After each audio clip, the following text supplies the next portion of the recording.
crois que les politiques manquent de créativité. Quand je regarde un débat, je trouve que c'est pas efficace. Si on respectait les règles de base, ce serait plus efficace. Par exemple, aucune idée n'est née bonne.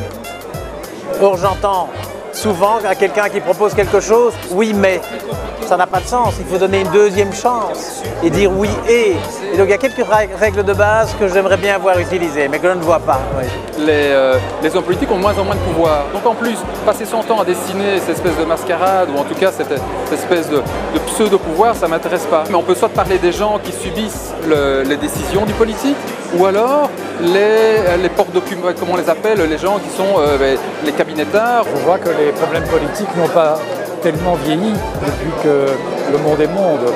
Je m'émerveille surtout du talent de ces dessinateurs qui parviennent en quelques traits à silhouetter les hommes politiques avec leurs caractéristiques et leurs travers.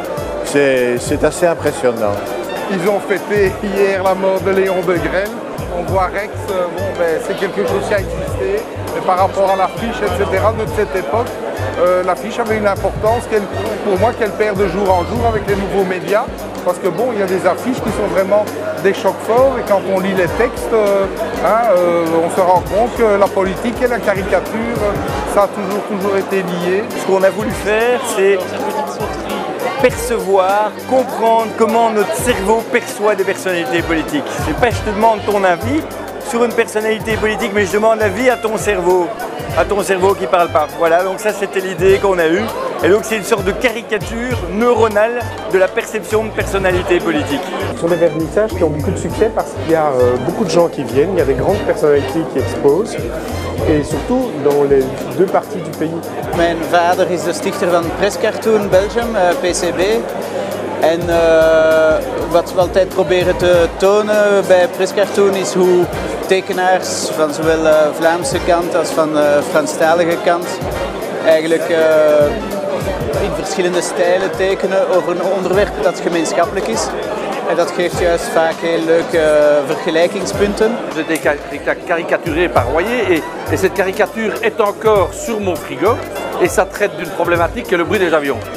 Il y avait De Haan, Verhofstadt et moi-même dans un lit et donc voilà, c'est évidemment pour un homme politique, c'est une satisfaction, surtout quand on est caricaturé par des grands noms comme Royer ou Kroll aujourd'hui.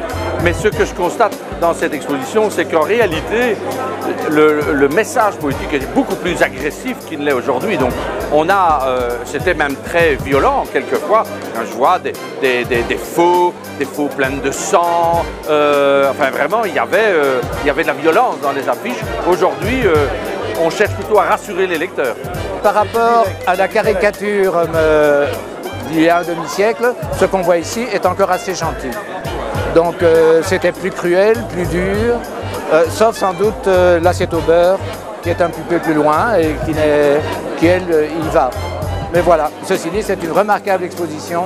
Je crois que tous les politiques devraient venir.